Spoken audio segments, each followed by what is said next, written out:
folks at Unity have just previewed Unity 6 version 1. At the same time, they've also unveiled the 2025 product roadmap detailing significant enhancements and new features planned for the engine, which is currently in beta with a stable release anticipated to be sometime in April of 2025. This update emphasizes performance, stability, and also introduces several noteworthy features, which are simply aimed at enhancing the development and experience of users overall. As Unity 6.1 comes with some interesting updates which deals with enhancements for rendering and performance, as this now introduces a new deferred plus rendering part within the URP, which is Unity's universal render pipeline. Specifically, this is optimized for mobile and web applications. Just like the demos that we saw with Unity 6.0, this advancement utilizes advanced cluster-based calling techniques to efficiently manage multiple real-time lights, thereby improving performance in complex scenes, as both the URP and the high-definition render pipeline now supports variable rate shading, which is considered as the VRS, and this allows developers to adjust the shading rate of custom passes, enhancing performance without significantly compromising visual quality. And this is supported across various platforms, which includes Android, PC, DirectX on both Xbox and PCs, and of course PlayStation 5 Pro. Amongst enhancement features coming to Unity 6.1 is the improved Direct 12 rendering performance, as developers targeting Windows and Xbox platforms using Unity 6 would actually get a more enhanced DirectX performance when creating with it, as a new split graphic job threading mode now accelerates GPU command submission, which would reduce CPU time by about 40%. Additionally, ray tracing performance has also been optimized through solid angle culling, improving CPU performance to about 60% and the reduction in ray tracing memory usage to about 75%. There's also updates to the Project Auditor tool, which is aimed at developers for performing static analysis on both scripts, assets, and project settings. All of this is to identify performance bottlenecks, as this facilitates optimization efforts and enhances the overall project efficiency. Unity 6.1 is set to expand platform support with several key updates to Android, extended reality, MetaQuest, which will bring about more immersive mixed reality, increased connectedness, web GPU, and also instant games. And for those who have no idea, instant games is available for Facebook and also Messenger. And this version of Unity 6.1 will be facilitating the development of games on these platforms and enhancing users' accessibility. So whether you're trying to create for Facebook or possibly you're trying to create games for the web with the support of the web GPU, which is currently available at this point, enabling developers to target mobile web platforms more effectively when building Unity-based applications, these are now super possible. And the roadmap for Unity also includes the automated mesh level of detail system, which is potentially going to be coming in the future, as this would enable in-editor generation of level of detail for both static and skinned meshes, just like what we have with Nanite in Unreal Engine, as this feature definitely would allow developers to manage meshes complexity efficiently without relying solely on external 3D tools. There's also a new animation system which is slated for preview in Unity 6.x cycle, and this will be offering features such as procedural rigging for various skeletal meshes, animation remapping across assets with different sizes and hierarchies, and layer blending. And all of these enhancements is to provide more greater flexibility and control in the animation workflow that Unity currently provides. There's also plans to introduce a swappable physics backend, which allows developers to switch between different physics engines within project settings. Additionally, the native Unity physics system will also receive updates for more complex and reliable behaviors in the future. The UI Toolkit would also see some significant updates over time, with ability to render UI elements directly in world space, which will possibly support immersive XR experience and the application of post-processing effects like blur or color shift. There are also updates to custom shaders alongside vector graphics, which would include scalability without loss of quality, faster loading times, and smaller file sizes.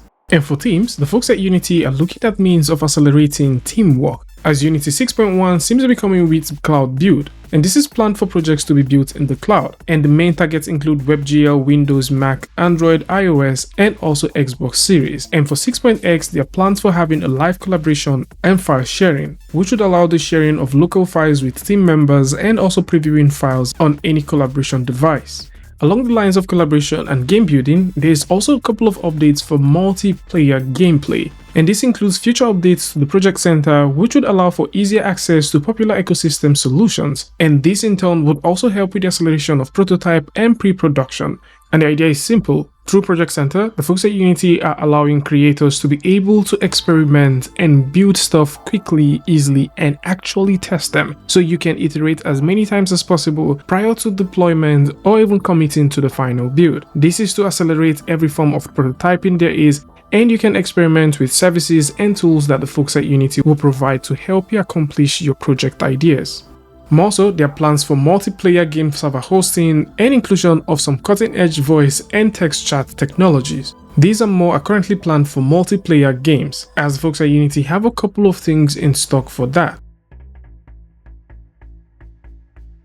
One more thing which was also mentioned has to do with the generative AI tools. As we already talked about Muse, which is now available for those who like to explore with that. Now there's a ton of things that are currently happening with Unity, and having a generative AI tool seems to be one of the things that they're looking into. Already, Unity isn't shy about talking about their implementation and, their handshake with AI integrations, and they're looking further ahead as Unity is currently developing a generative AI tool under the Unity Muse platform. And of course, if you'd like to see a more detailed video about how you can use the Muse platform and possibly generate 3D animations that you can assign to your characters, then I'm going to link that in the description so you can go ahead and check it out. So what they're currently considering with the generative tool is more like what we have with so many other tools that we've talked about. Tools like Deep Motion, Plask, and so on, where you can literally throw in a video and convert the video to motion. There's also talks about the text to motion capability for animation, which we've also explored when we talked about the Muse tool, and this is enabling the generation of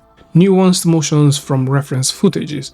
And of course, there is also a new library of low-rank adaptation models which will be introduced for generating sprites tailored to various use cases such as icons and backdrops. And of course, we also talked about these tools that are currently available. I mean, if you go over to the Muse platform, you'll possibly be able to explore these things currently. And what they're currently looking at is how they can expand on these platforms and make some of these things look even better. More so, they're putting plans in place for a 3D mesh and texture generation, as well as a skybox generation, which is anticipated to be available with Unity 7.x release cycle. So these are things that they're considering doing. And again, these are current AI technology trends, which we've also covered on the channel before. So, just in case you want to see how some of these things work, maybe generating 3D meshes and, having them textured with a single image or even prompting those, you can also find most of these things in the description. And here's one more thing. As much as we've talked about all of the cool features and stuff to expect for Unity 6.1 and also the roadmap from the folks at Unity, 6.0, 2022, and 2021 also have their extensions. So the folks at Unity have also mentioned that there is an extended stability period for these ones which are still having support. So for Unity 2021, the LTS, this is going to be having its support until October 2025, and this support is only for enterprise and industry customers. For Unity 2022, this will be having its support until May 2025, which is just a few months away, and industry customers and enterprise users will be having one additional year of support. So theirs will be ending on May 2026.